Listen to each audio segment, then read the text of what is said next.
Yes, we're here to do a Q&A and a demo playthrough. We're here to answer questions, take a look at the new updated demo for Crow Country that we just released yesterday as part of the Steam Next Fest. And just to hang out, really. We're here for the next 2 hours or so. So, yeah. All right, hi everyone, I'm Adam. Is it working? Can we confirm that it's all good to go? Is anyone in the chat right now? Maybe not. It's only just started. Are our mics okay? Who knows? We've got the game. I'm Adam. Okay, yeah, seems like it. So the one thing that's always tricky to get right is the balance of game audio versus mic audio. So who knows if that's right? Yeah. Let us know in the chat if anyone has any issues with the audio you're hearing. Yeah. Like I said, this is our first time trying this. It seems like a nice setup, so we should be okay. But Yeah. who knows? Should I get started playing the game? Absolutely. Oh, we can look at the credits. Look. Oh, look, there we are. So that's pretty much it for this game. That is everyone. Aside from, PR people and other localization things. It's a really small dev team. Yeah, and really is largely Adam. The rest of us have credits there too, but this game was made by Adam. It was, in the most part, and then obviously more recently Tom's got involved, and then Okoroid has done the soundtrack, which as of this morning is 100% complete in the final build. I know, I just saw on the Discord. Yeah. It's very exciting. Did done. you already put it in? You already Yeah, popped it in the it's build? It's in. Oh, I'm going to have to listen to that That's later. literally complete. So yeah. Anyway, that's the credits. Do you want to give an intro to Crow Country as like what it is? Yeah, so Crow Country is no a one's seen it before. survival horror game in the traditional sense. So it's kind of inspired by PlayStation 1 survival horror games. The ones I like the most that kind of influenced this the most would be obviously Resident Evil, Silent Hill, Dino Crisis, Parasite Eve 2, although I recently just played Parasite Eve 1. Probably too late to influence this game.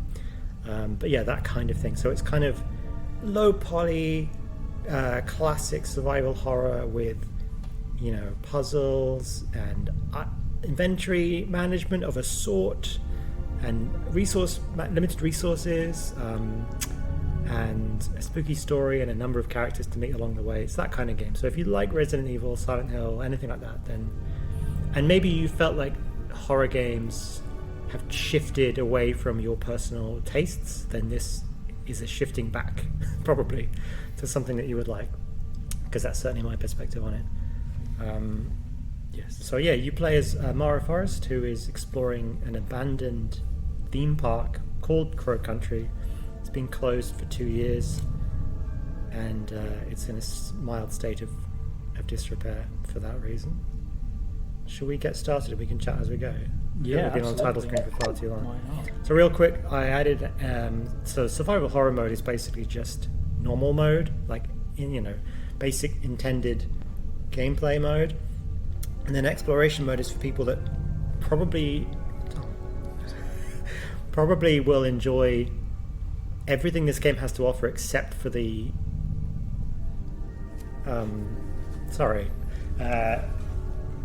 except for the aspect of being attacked and killed.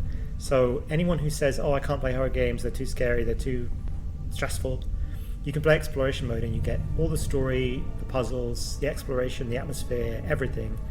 Even like some moments of like, oh, that's scary, but nothing ever threatening your life, killing you, making you die and reload.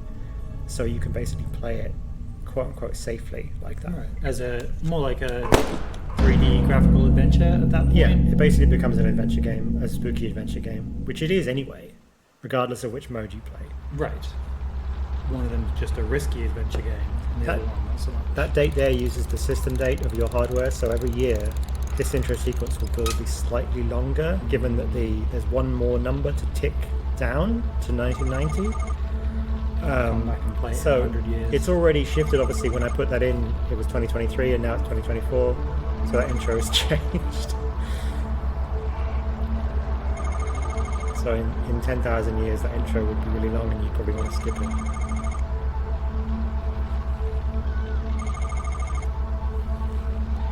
Mara's driving a 1985 Ford Fiesta, which in 1990 would be a decent-ish car, I guess. It's the kind of car I remember seeing as a young child, and then all cars changed. Don't know what I'm talking about this. It's supposed to be the car of a kind of protagonist who doesn't have a lot of money, compared to this, which is a fancy car. Anyway. Right, that... Would you call that a station wagon? I actually don't know. I can't remember what it is, but it is also a real model of car, but I've completely forgotten what it is. I should learn that. So here I am in Crow Country. So right off the bat, we've got modern controls on the analog stick, meaning I can do this kind of thing. For people that just want to play a kind of smooth third-person game. And then we've got old school tank controls on the D-pad, which allows you to turn like this. You can do quick turn, forward, back, round, which is, you know, if you fancy playing in a more old school style. Originally it was just the tank controls, and then I added modern controls, and now honestly I use them because they are easier and quicker, but there's something to be said for tank controls as well. It allows you to walk backwards, which is something that you would never normally do if you just use an analog stick. Anyway, I don't need to narrate everything in the game. Oh, I don't know. Why not? So I'm outside Crow Country right now. Here's a little tip for anyone. This car gives you 8 handgun bullets in the box. And if you have less than 8, it'll always give you 8. So if you take the 8, reload, then you can then take another 8, which means you start with 16, which is much better. It's only the demo for now, so you're unlikely to run out too badly, although maybe you will. Right after that bat, we've got an unsolvable secret puzzle here, which is a silver keyhole in the trunk of this car. I have to use Americanisms in the script because this game is set in America. It's set in Atlanta, Georgia, but we're British, so like we would say boot. Oh yeah. And also in the next screen it says parking lot, and we would say car park. So there's all sorts of things. If anyone catches any Englishisms, no using our colour, please. Oh yeah. And we are looking for Edward Crow, who's the owner of the theme park, who has sort of gone missing. And then classic shooting a padlock. I think, weirdly enough, it's the only padlock that you shoot in the game. I probably should have like balanced that out and put a few more in, but I really wanted to make sure people know how to shoot the gun. Right, more of a gate for gameplay than a puzzle to solve. Got my torch, so you can turn this off and on. My personal tip would be turn it on when it looks good to have it on, and turn it off when it looks good to have it off. Sometimes areas are lit, and if you turn it on too much, it might just sort of blow out all the colours a little bit, but anyway. It's just my personal tip. There you go, parking lot. So obviously this is evoking a PlayStation 1 kind of vibe, but in a way that a PlayStation 1 could never handle on original hardware. What kind of influences do you have for the style of the environments here? So it wasn't my starting point, but what we ended up with was something that evokes the look of the pre-rendered backgrounds from Final Fantasy VII and, you know, Resident Evil 1, 2, and 3, I would say. Which is to say that they're actually quite detailed. Because in Final Fantasy VII, Resident Evil, and so on, those backgrounds were modelled in 3D initially and then sort of hand-painted, touched up to look really good as a single image. And then put in the game as an image that had sort of secret 3D rendering behind it that you'd walk around. Anyway, so this game kind of does that style, except for the fact that it is fully 3D. Right. So you could say that some people have called it like, you know, what was it, live rendered, pre-rendered? I mean, it's not pre-rendered, but it looks like it might be. And it's pre-rendered like 3 milliseconds ago, right, rather than 30 years. And some people have seen screenshots and said, oh, cool, it's pre-rendered. And then they see it in action and they're like, oh my God, it's moving, it's rotating. So that's kind of a cool thing. I know. I don't think anyone's that I've seen has been disappointed yet, where they're like, "Oh, I wish it were pre-rendered." It's always been like, "Oh wow, like you've managed to achieve the pre-rendered look at runtime," which, is a great look. It really just happened by accident, but we've got some questions on that. And also there's people in the chat. Hello, thanks for leaving comments. Tom, do you want to keep an eye on those? Yeah, I've been looking at them. Okay. Thanks for making exploration mode its own thing rather than try to make one game mode that appeases both kind of players. I mean, it's the issue of difficulty settings will never be resolved. Everyone's got different ideas on it every year.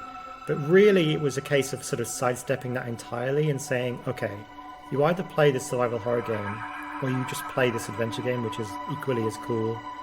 But there are so many people that just refuse to play a game of this genre, and I just thought, well, let's get them as well. Right. So if you know people that might want to play this but always say they don't like horror games, then let them know, because it basically is just a cool adventure game. This is the most important tip in the game. I noticed that some people miss this one. Oh, yeah. You do more damage if you're closer. So if you try to shoot enemies from further away, you are, quote-unquote, wasting bullets. So just keep that in mind. That's a tip from me. Sorry. Got to get close to the action. Otherwise. The enemies may not walk towards you, which means that sometimes you have to walk towards them. So when I play, I know that, and I spend my bullets efficiently, obviously, because I know what I'm doing. And I've watched videos and so on of people playing, and they tend to shoot from a distance, which is completely valid, of course. And I get it, but it absolutely does use up more resources to do so. So that's the balancing act you've got to play. Every trash can be checked, and you get an item. It runs on an algorithm of checking what you've got in your inventory. So if you don't have that many large med kits, it might give you one. If you don't have enough ammo to do things, it might give you some ammo. So it's kind of like a little live balancing act that we do. This is a generator on the wall that, if you shoot it, it zaps whichever enemy is in front of it, including you, so you've got to be careful. Explore the creepy toilet. Someone we're working with to help us get the word out about this game, the lovely folks at Neon Hive, have come up with a great term for this kind of game, and especially the survival mode. Their exploration mode, which is cozy creepy. But Adam, you were saying to me the other day that you think survival horror is your comfort cozy game. Absolutely. Anyway. So Resident Evil 2 is the coziest game ever made, because it's atmospheric, it's actually quite calm and serene. I know that sounds weird, but it's all about like feeling the game and its systems and feeling comfortable playing it, and it's about an escape from your real life. Video games are basically fake problems that allow you to forget about real problems. And if you do that well, I think any game is cozy. Any game that like is sincere and fun and has a vibe, a tangible vibe, I think can be described as cozy in a funny way. So I definitely aim for that. This game, one of the things I think is the most important in a video game is sense of place. And so this whole game is very specifically, one location. A sense of place simulator. Yeah. Quite a new genre here. I genuinely believe that sense of place is the thing that separates really good games from everything else. And that's why Resident Evil 1 and 2 are so good. It's because the locations they exist in feel tangible and real. I've not played those games, but even I'm aware of those places and their vibe just through osmosis from being surrounded by games culture growing up. So this is the first one I bothered to look at. I've actually forgotten. But we added something to the demo for the duration of Steam Next Fest, and we've called it Next Fest Crow Quest, which is a fun name. Basically, we've hidden 15 crystal crows in the demo, and you can find them, and you can, oh my god, shoot them. Let's pretend that worked first time. You can. I think maybe I hit the wall. I'll fix it in post. Thanks. And they're a little bit like, let's say, the medallions in Resi 4 or the Curitons in Metal Gear Solid 3, where it's just like a little treasure hunt, one in every area kind of thing. And there's 15 to find, and as soon as you get one, you can check the pause menu and it tells you about them and tells you how many you've got.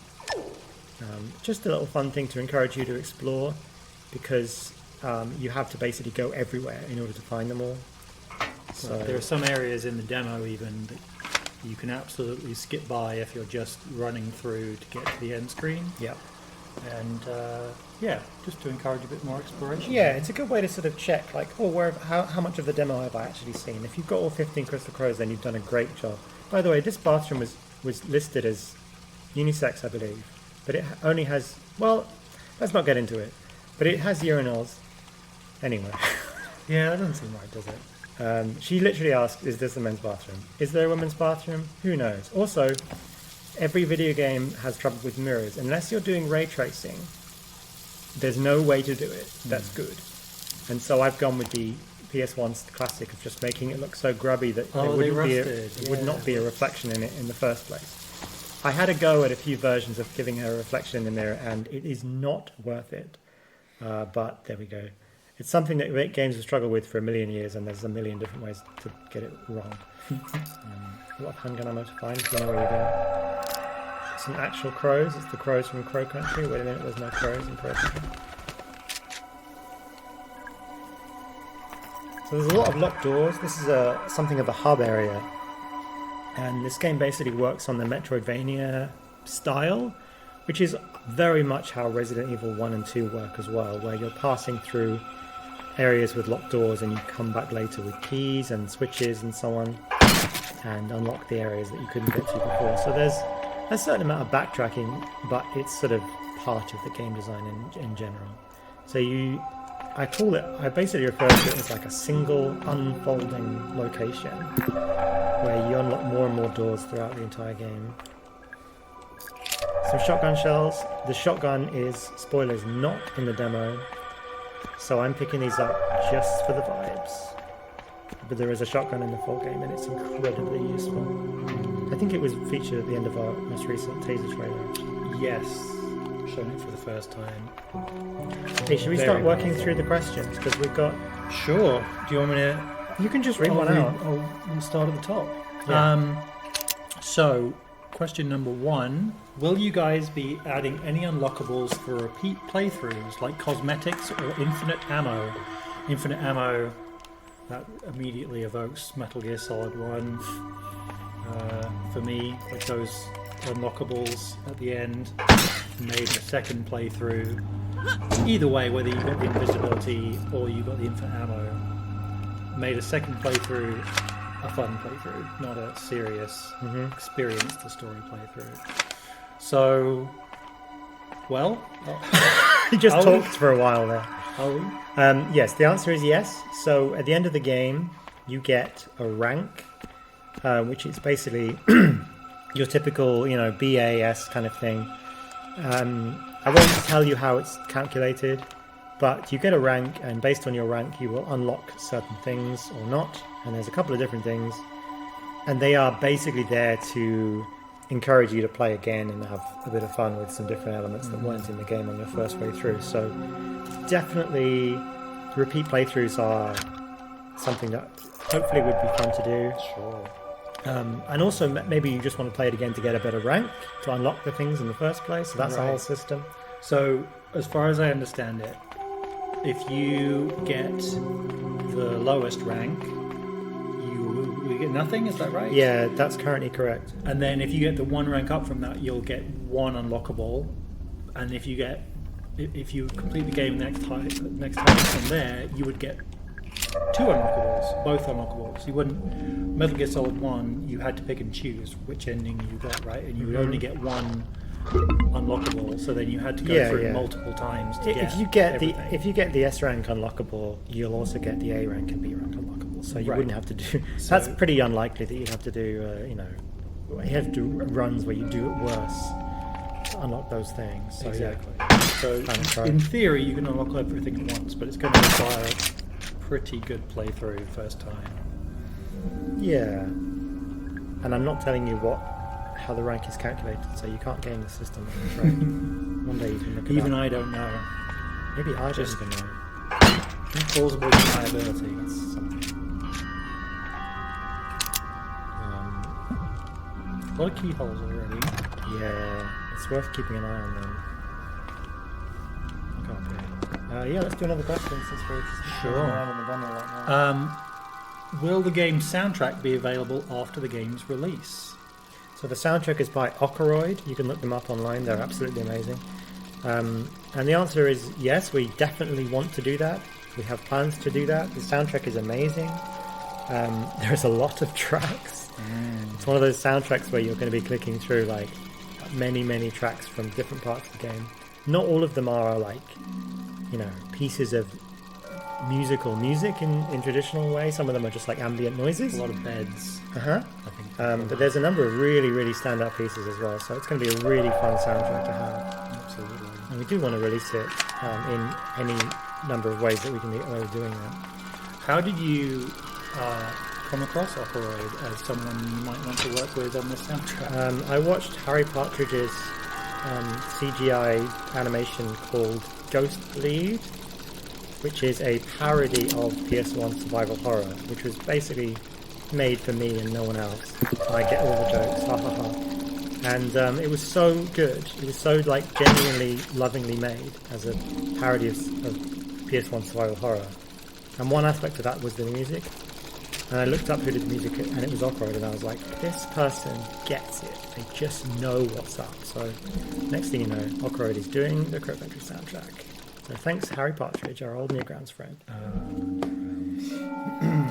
We have a question from chat here about the ranks and the unlockables. Will all ranks be available in both modes? You know what? Or will they be unlocked to the combat playthrough only? That is a very good question. So currently, you only get the results rank screen if you play on survival horror. And I know that might seem a bit mean, but like, without giving it away, most of what it's judging you on is stuff that is really only relevant in survival horror mode.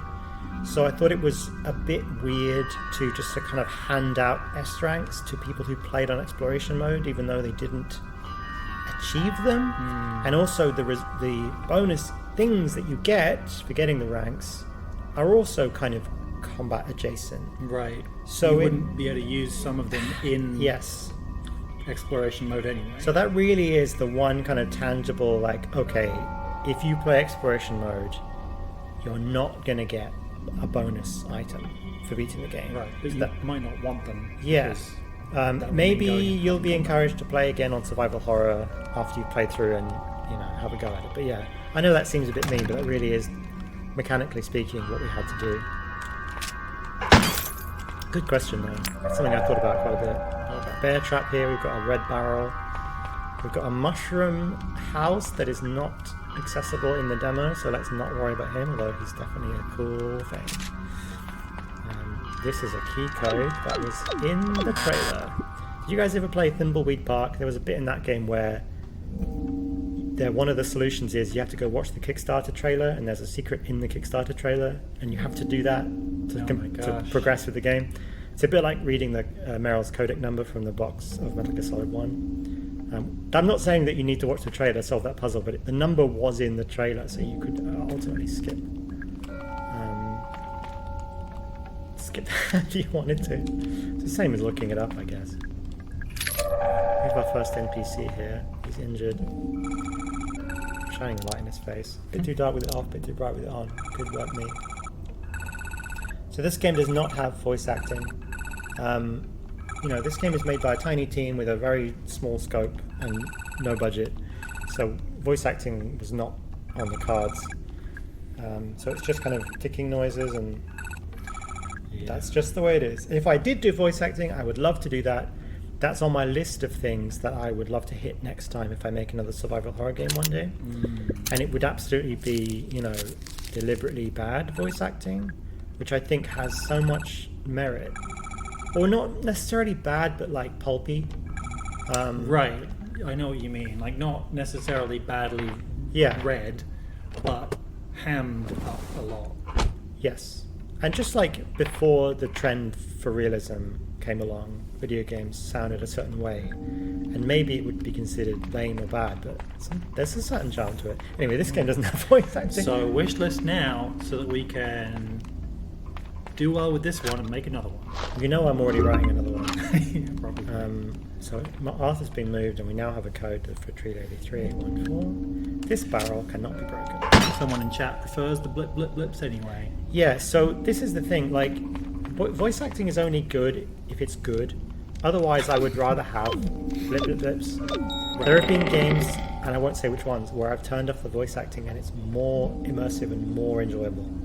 Because if the voice acting is like a bit too slow or a bit too flat, then it's like it takes away from what the script is, honestly. So we have experience making games with voice acting, quite a lot of experience. Tangle Tower is a game with a great deal of voice acting. And we were making the sequel to that, so we have all of our voice acting on the other side of the equation. Yeah. Here's my favourite examine in the demo that no one ever checks out.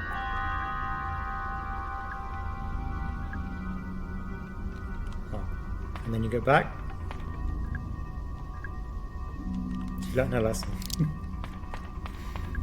There's a lot of stuff like that hidden in the game. Just the little examines where you hear her internal monologue. And it's little jokes and pointless things mostly. Sometimes it's character development or world building. Sometimes it's just for fun. Pulp VOS would slap. Great sentence. That only makes sense in the context of this conversation. And you meant VO, I suppose. Here I am in Cosmic Future. And those who maybe played the demo before would know that it had a different name, and it's now called Cosmic Future, and let's never speak of the old name. Why is it now called Cosmic Future? Good question. Next question. Yes. How did you settle on Crow Country? It's an interesting mascot for a theme park. I'm assuming they mean a giant crow in general. Yeah, so, the character of Edward Crow exists in the story, and he owns the theme park, and he's basically named it after himself. But I don't actually know what came first. But I will say, I wanted to make a survival horror game, and really early on I realized an abandoned theme park would be the best setting for me, because this game exists for one reason and one reason only, and that's that I have a long-held fantasy of being able to walk around behind the scenes at a theme park. Have you ever been on Small World at Disney and just had a burning desire to get off the boat and walk around behind the animatronics and mess with them? No, I have. So that's what this game is. It's like, what if you were alone in a theme park and you could go wherever you like and unlock doors and do that kind of stuff. Get away with it. And get away with it, because obviously in real life that's called urban exploring and it gets you in trouble. So that's why it was a theme park. And obviously a theme park is good because you have themed areas and rides and all kinds of funky stuff. What are video games for if not fantasy fulfillment? Yeah, basically. And then I realized, okay, well, I need a theme that's going to be 50-50 theme park theme and spooky name for a horror game.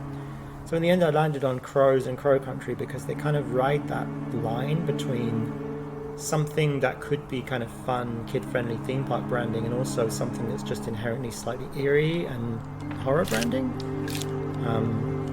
I don't even know when I made the decision to call the game Crow Country. I think the theme park itself was called that first.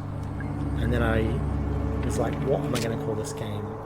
Am I going to call it, Fear, Dark Fear, Horror, Black? A lot of horror games are just named after how scary they are. I'd rather it was called something more specific. Anyway, so it's just called Crow Country, and it's got nothing to do with Donkey Kong Country. You were throwing around some ideas for the name of the next one because, as you said, you're already thinking about it. Oh, the next one may or may not be a sequel. I would love to do something completely different. Right, but I'm 50-50 on that right now. Using your learnings. Yeah. I want to do one set in the 1800s. Ooh. Big time. Okay, here we are, first enemy encounter. It's a creepy noise. I'm walking.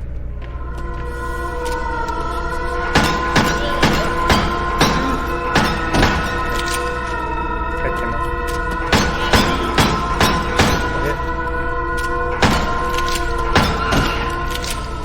Wasn't too bad. I got hit maybe once or twice.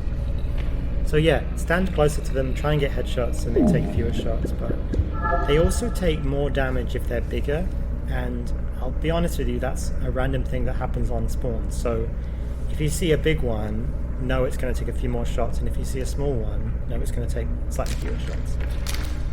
Chromatic Chimera in the chat says, "Oh, was the theme park setting also partially inspired by the first Detective Grimoire game?" That is a deep cut. Well done.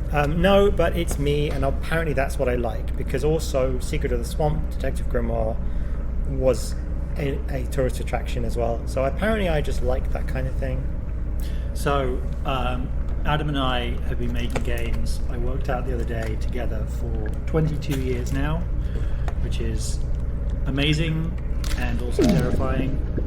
We started out on newgrounds.com making Flash games together, often in just a weekend, mostly in a week or two, just in our spare time, as teenagers, after school. And one of those games was called Detective Grimoire, and it was a love letter of sorts to the investigation mode in Ace Attorney, Phoenix Wright. A little bit of Professor Layton as well. A little bit of Professor Layton. We both really enjoyed those games. And we enjoyed making it so much that we kept making more. So we made in 2014, we made Detective Grimoire, a soft reboot, I suppose, for Steam and mobile. And then Tangle Tower more recently in 2019 for literally everything.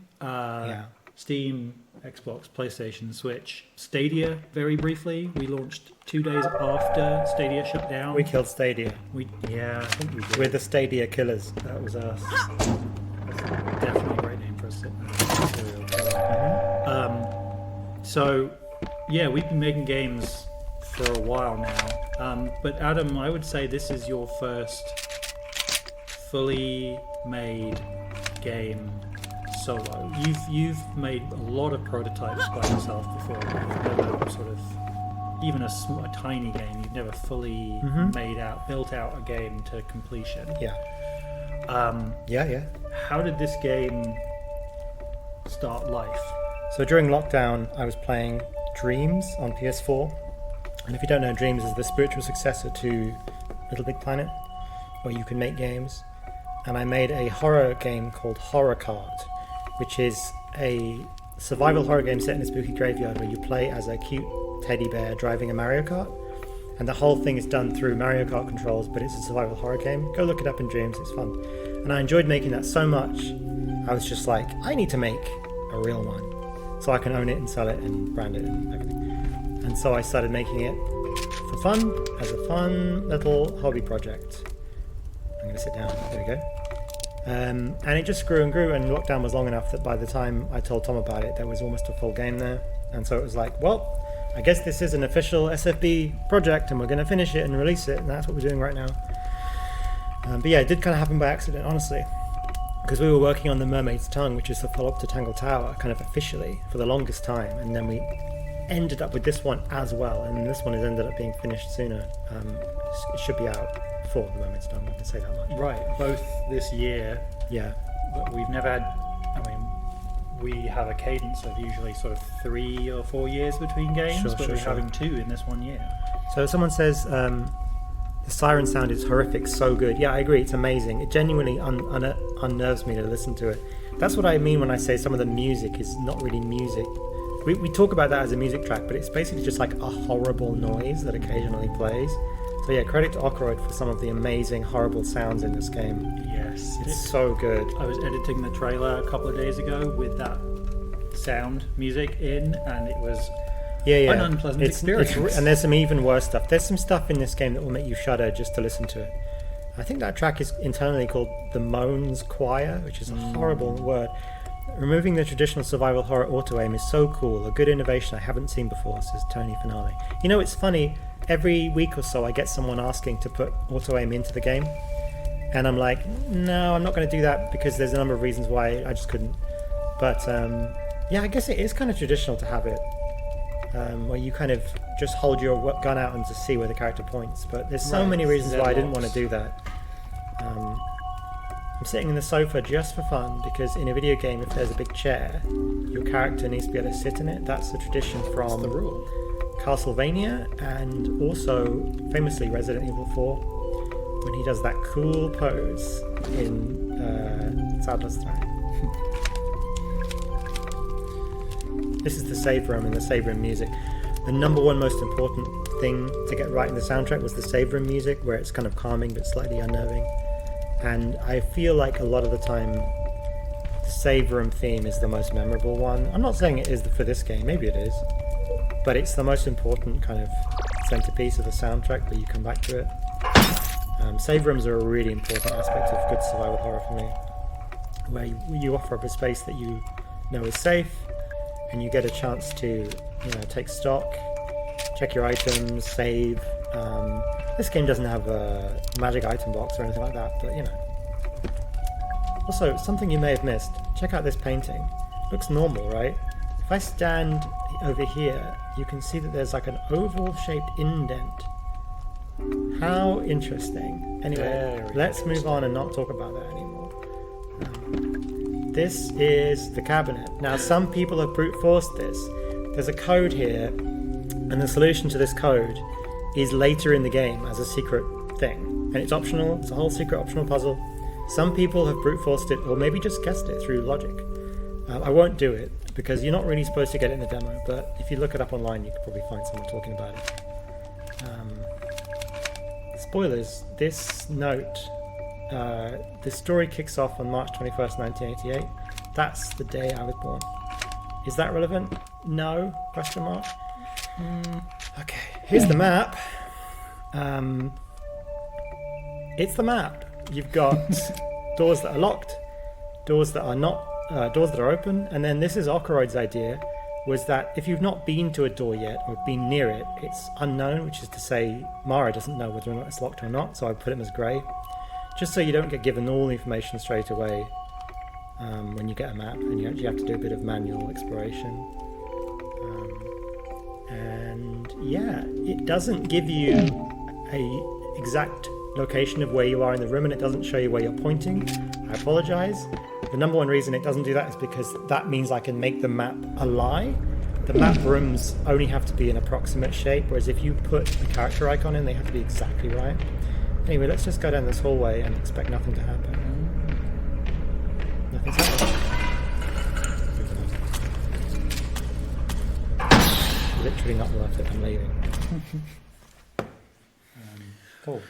All right, let's have another question.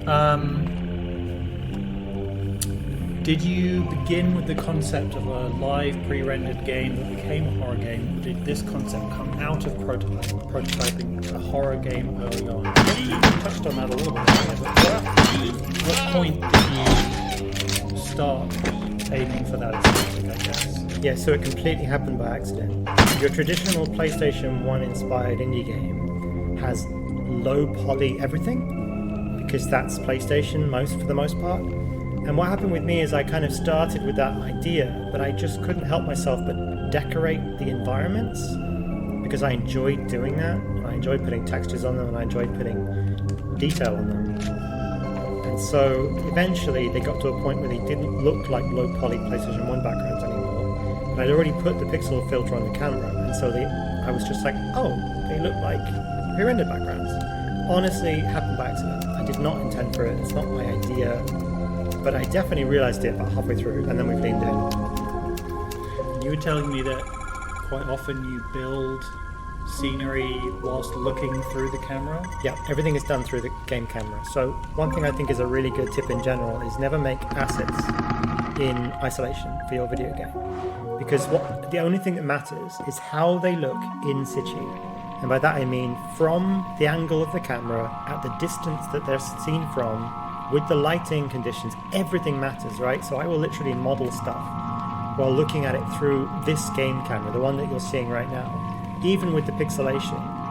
And I will make sure that things look good under that level of pixelation, under that camera, distance and everything. And there's never a moment where I'm like, oh, actually I made this item and now I see it in the game, it looks bad. Because everything is made in the game. Oh, I just skipped the whole puzzle. Never mind.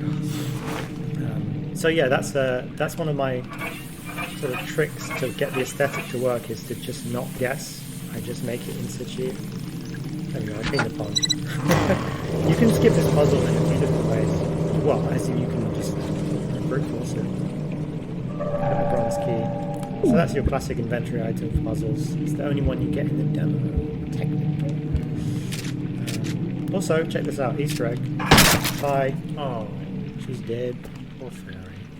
There's a crystal crow on the wall here. I have not been getting them all, by the way. That's okay. I don't think we have to spoil everything. No, I can't pick up any antidotes because I'm being too good at the game. It's a mix of Final Fantasy VII and Resident Evil. Yeah, it basically is. That's what we say now. Those are the two aesthetics that I like the best. Specifically the interior environments in Final Fantasy VII, like the little houses and rooms. Like, do you remember Cloud's house from Nibelheim when it's like floating in a black void? I really like the aesthetic of that kind of thing. Finding the excavation site in the demo gave me the creeps and chills. The atmosphere and sound design in this game is so good. Great. I'm glad you found it. It is definitely spooky. You will be revisiting the area in the full game. A couple of people are asking about the release date. We haven't got that to announce right now, but I promise we'll let you know very soon, I think. Game audio is a tad louder than you guys. Oh, really? Oh, thank you, Tom. I have a channel of video game. Can I play your demo on this game live? Please do. Please play this game on your stream, on your YouTube, anything you like. Monetize the heck out of it. Yeah, we have a little form on our website that you can auto-generate permission to monetize any of our games, because I think stopping people from doing that would be very silly. We personally have found watching other people play our game, especially early demos like this, on YouTube, on stream, have been incredibly helpful. Yeah, please do it. It's great for us. Informative. Yeah, we're delighted every time. So Over here is a memo for a puzzle that is not in the demo. This area is undeniably inspired by something of a modern trend, which is the liminal space, aka the back rooms. It's basically what places look like in buildings when they've been decorated but they haven't been used, where you've got that horrible thin beige carpet and like plaster walls. You know what I'm talking about. yeah, You've seen it. there's a game on the next fest called The Back Rooms. Oh I yeah, believe. absolutely. There's a game by Puppet Combo. Anyway, I mean, that's what this is. I had to come up with various flavors of back corridors. Like the one that we were in earlier would be like a utility corridor with pipes and electronics. And this is a different flavor, which is carpeted and gross.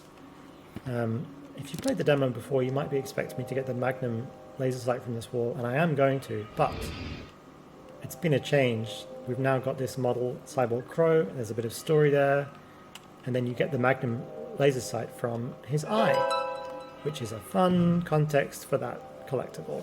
Apart from that, it's exactly the same. No Magnum in the demo. Oh no, good luck. The Magnum is hidden deep in the game, as is tradition for Resident Evil games. Yeah. There's usually a Magnum. It's really, really, really strong, but you only get it maybe 2/3 of the way through. And then all the Magnum ammo in this game is also secret, so I really try and gate it behind, you know, people that are trying their hardest. I'm going to try and kill this guy with the bear trap. I missed it. Oh no. Yeah, I knew it wasn't You going to can't reset it? Oh no. I guess that would take a lot of strength. I'm going to kill him with the barrel. Come on. Mate, thank you. He's dead. I'm going to go into the fairy house because it's a thing you can do in the demo. Perfect, guys. Okay, cool. Yeah, have we got any more questions? Sure. Will the game have multiple endings depending on player behavior? For example, amount of enemies killed or damage taken during the playthrough? So we talked a little bit about the ranking system, which exists as normal, which is, you know, you get ranked on that kind of thing, and then the rank affects what bonus unlocks you get, which is not the same as multiple endings, I would say. The game doesn't really have multiple endings. I don't have the scope for it. No. That's a lot of extra work. So largely, there are not multiple endings. Now, there are things that you can do and not do throughout the game, and perhaps even during the ending, that will differ per player, but they're on the smaller side. So it's not one of those games where, you know, say Metal Gear Solid 1, where you save Otacon or save Marrow and the ending's completely different. It's not that kind of thing. You have to remember that this game was made by one person. So a lot of stuff we just didn't have the scope for. So yeah, I guess I didn't talk about the few things that I do in this game. As Adam said, he sort of brought it to me almost fully formed as a game, and it would have been pretty close to be releasable on somewhere like itch.io without really any of my input. But in order to get it working in places like Steam and PlayStation 5, the demo's also out there too, and on other places, which we may or may not put it, that is a step beyond what Adam has been able to self-teach to this point. And that's just down to he doesn't have the dev kits. They're in my house under my desk at the moment. I think with enough time and enough poking through forums, you could have handled it eventually. But it's much better to have Adam working on polishing up the game, finishing off the story, and then I can just go away and make sure controllers work and achievements work and save data works. All of that fun stuff. So really I'm porting these games, I guess, is traditionally what my role here would be. I guess so. And then doing optimization, localization, Steam store page stuff. Yep, getting it working on every controller, all that stuff. Yeah, business. Oh yeah. But if you see something in the game visually, you read something in the game, it's all Adam. Everything's been animated, modeled, drawn, written. Yeah, I modeled everything. No one else. Everything in the game is modeled from scratch. Pretty much everything you're looking at right now was a cube, and then I used Pro Builder to squish it like a lump of clay into the desired shape. So Pro Builder is a plugin for Unity, and it's basically just like modeling tools. And I feel like you're not really supposed to use it for an entire game. You're supposed to use 3D software, but I did not do that. I used Pro Builder. Everything is just modeled in Unity in Pro Builder, and it was a grand old time. I think as a one-person developer cycle, then that actually makes sense because you're not having to go away and do things separately. You're just working with yourself, so it can absolutely work. Probably would fall apart immediately if you had a team larger than 3. Sure. But for this game, in this way, nothing wrong with it whatsoever. Shotgun laser incoming. There it is. Secret. Someone says, are there other weapons other than the pistol? In the real game, in the full game rather, yes. So in the demo you've just got the handgun and some grenades. In the full game, you definitely get other guns. Right, we've seen Magnum laser sight, so we know that's in there. Shotgun. We've seen shotgun shells, so we know that's there. You also pick up gasoline. Gasoline, so who knows what that's for. Yeah, there's other guns. Your character's hair becoming purpley in specific lighting. The hair is purple. She has purple hair for one reason or another. You can see it, like, there you go. Yeah.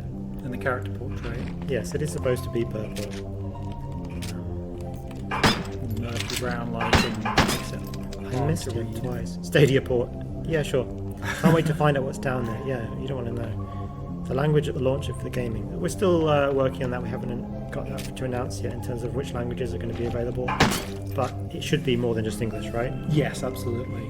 I think I put a few languages that we're definitely confirmed for on the Steam page now. So that's French, German, Spanish, Brazilian, Portuguese. Oh, you confirmed those? Those have been confirmed, yeah. Great. They're underway as we speak. Yeah, they are, yeah. It's terrifying. But beyond that, we don't know yet. Again, if the game does really well, then I would love to bring it to more languages. Yeah, sure. There's no reason we wouldn't post-launch as soon as we can. So this guy is pretty horrendous. I'm going to kill him just so that the music changes. Grenade. Come on. Come on, give me a good slap around the face. Hey! Just checking he's working, guys. Nice job. One grenade and then like 4 shots and it's done. Over here we've got the fortune teller crow. This is the hint system in the game. You have 10 hints per game and you can spend them whenever you like, and you get a hint for what the next sort of the next necessary puzzle is that you're supposed to do. So if you ever play in the game and you think, what am I doing now? Where am I supposed to go now? What's happening?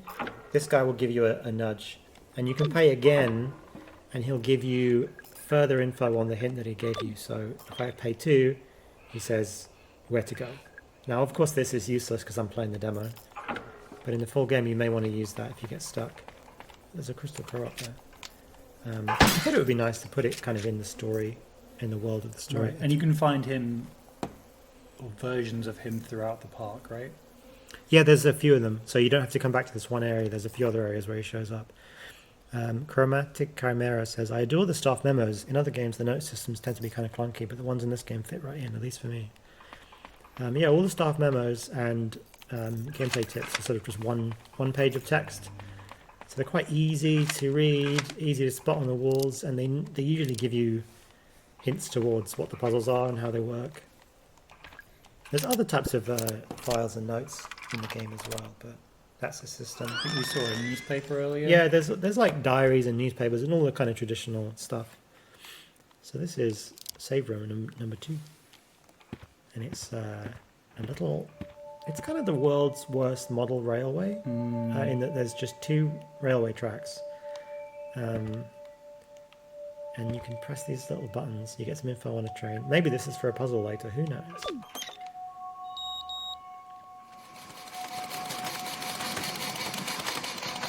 And they just disappear into the walls, who knows where they come from. And there's a different one over here. And yeah, you'll be revisiting this area in the full game to do various things maybe. We've got a bottle. So the bottles have items in and you can see what it's going to be before you break it.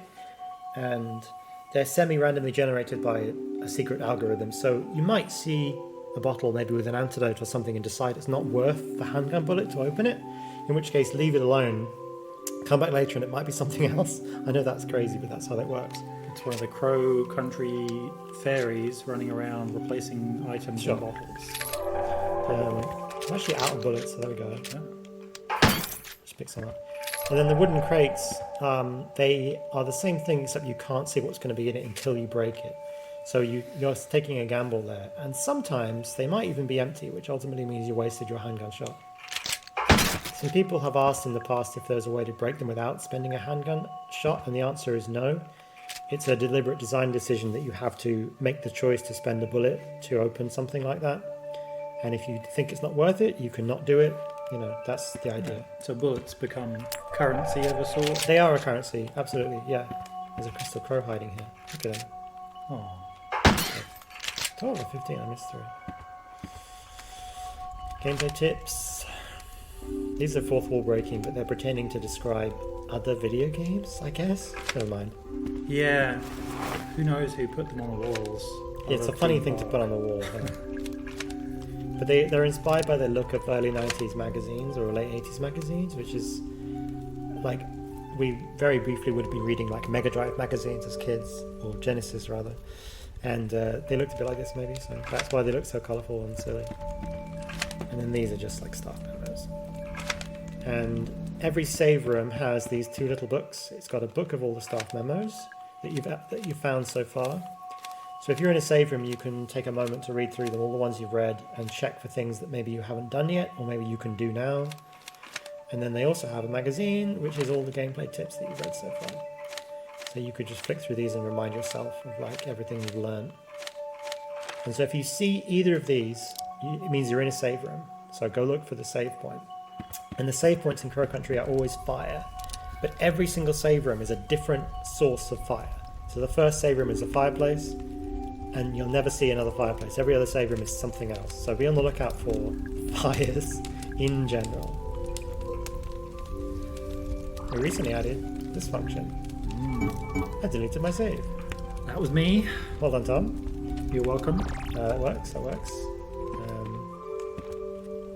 Orion's Odyssey, 1935.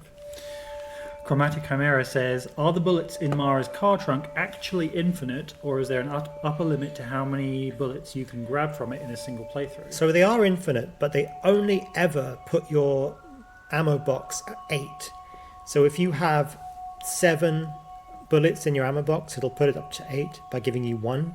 If you have none, it'll give you 8. So it is infinite, but you really can't like spam it or abuse it, to be honest. Right. other than taking constant trips back to the car, which is very out of the way for the vast majority of the game. And there are easier ways to find ammo than that, almost always. Yes, hopefully. But the reason is, occasionally you need the gun for puzzle solving. So I basically had to make a game where you can't get soft locked by running out of bullets. So, Right. technically, You really officially, there's always handgun bullets available. Yeah. Just a backtrack away. Yeah. So yes, they are infinite, but they're not. You can't sort of build up a stock of ammo. You can only ever get 8. Oops.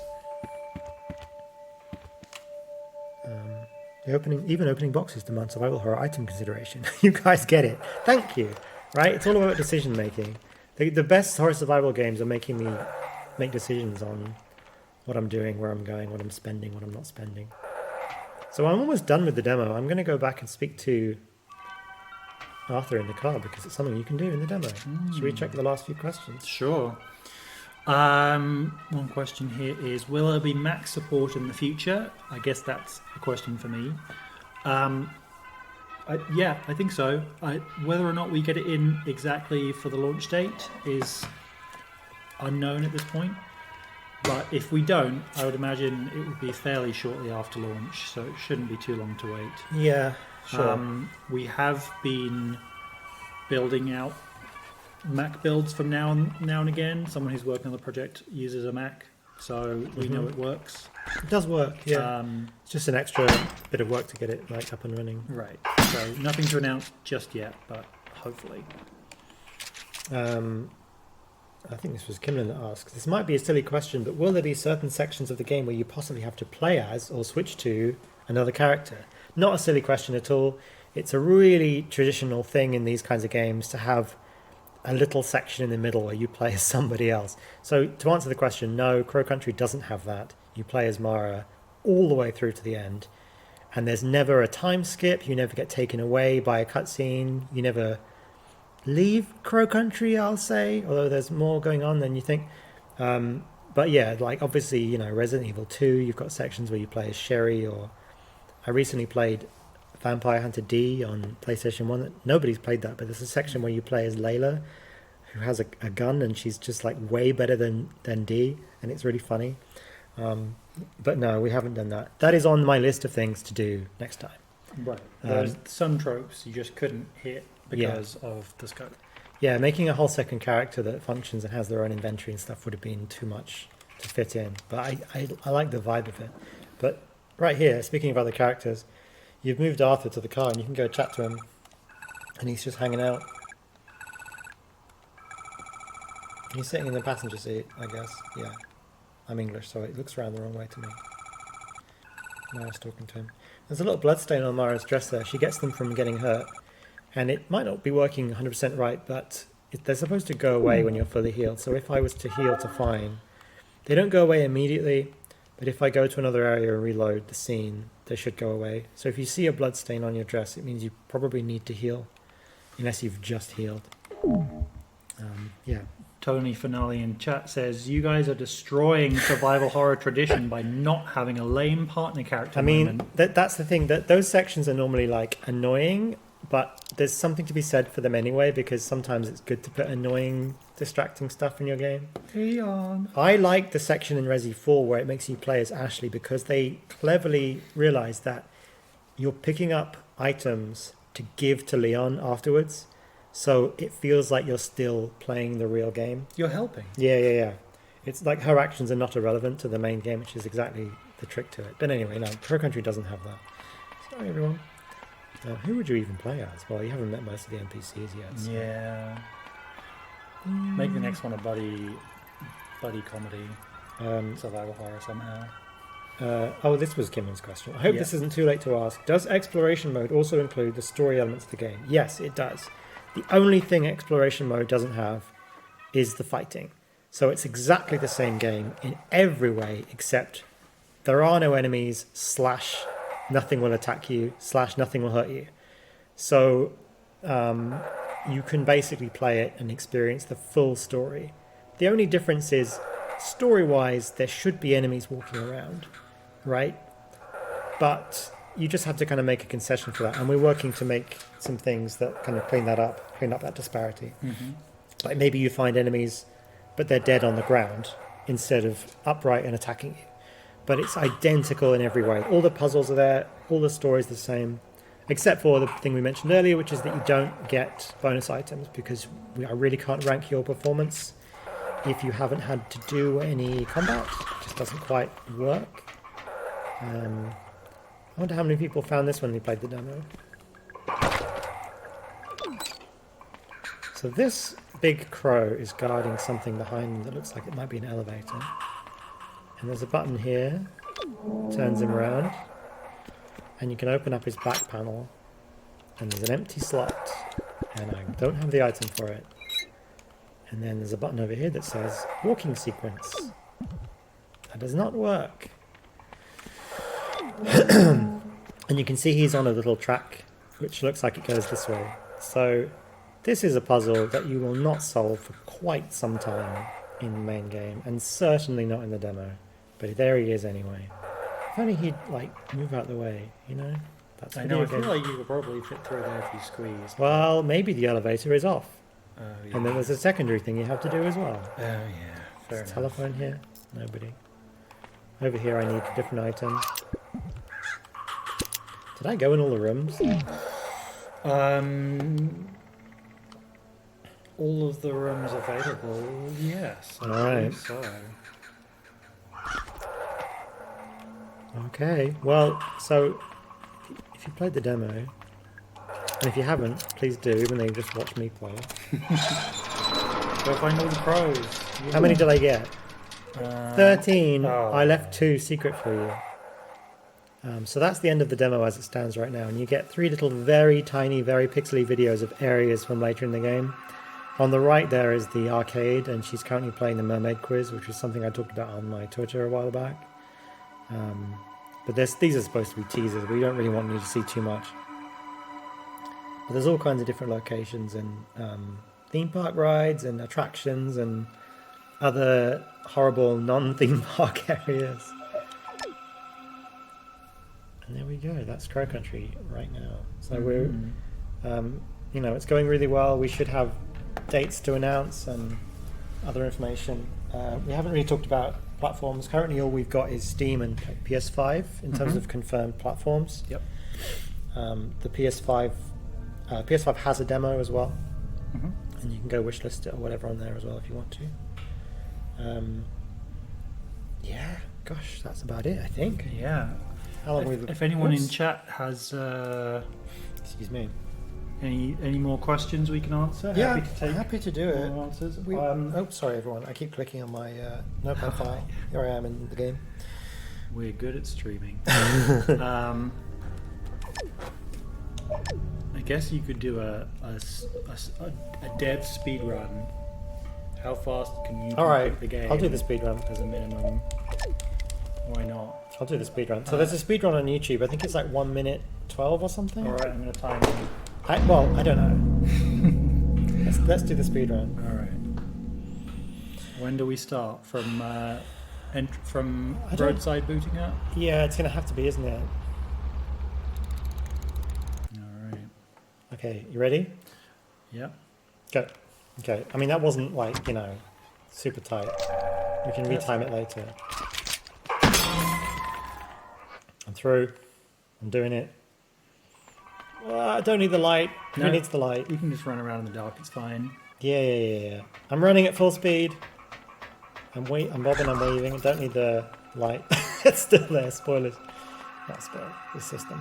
You can't get the laser sight until you get the light. And we are going to bypass the entire demo by just knowing the code to this. Yep. And then we're going to bypass the entire demo by just knowing the code to this. A little bit of RNG there. The starting one is it not? I don't think so. Is it not randomized? I'm not sure. We're going to bypass this puzzle by just shooting that. So we have bypassed the whole game. So you might notice that a lot of that was kind of information based, which is to say if you're doing a repeat playthrough or a speed run, it's kind of fun to skip stuff and you know, progress super fast through the game.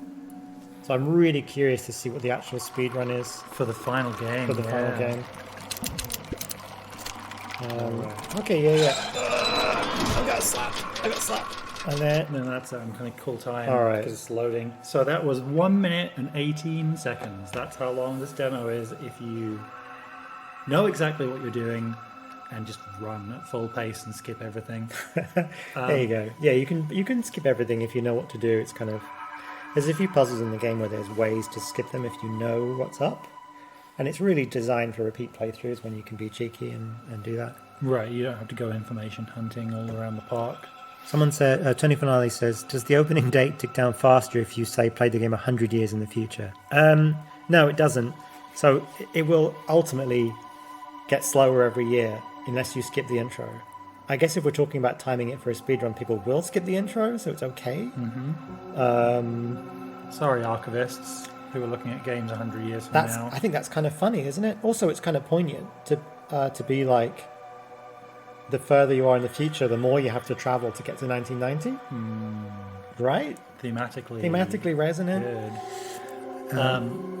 And we actually had a note from someone who lives in a region of the world that uses a different calendar system, and so their system date was 1400 something, because that's the way their local calendar system works. Oh yeah, and I did not know that.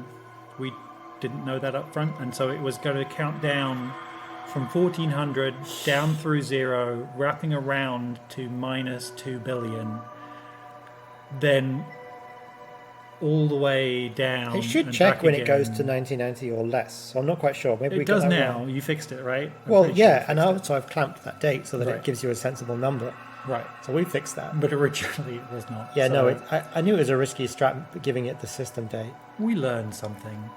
Got some horrendous noise outside our office. It's only getting louder, everyone. Yeah. Is the game in its final polishing stage, or it still needed some more area design and programming? The first one. Okay. Yeah. The first one. So we've been doing full playthroughs Yep. of everything lately. I finally played through the full game for the first time. That hadn't happened until quite recently. We should have done that earlier, but yes, now it's ready. Yeah, and it's really close. So Localization is happening right now, which is to say that the script is finalized. Mm-hmm. So all the text in the game is handed off to localizers to translate.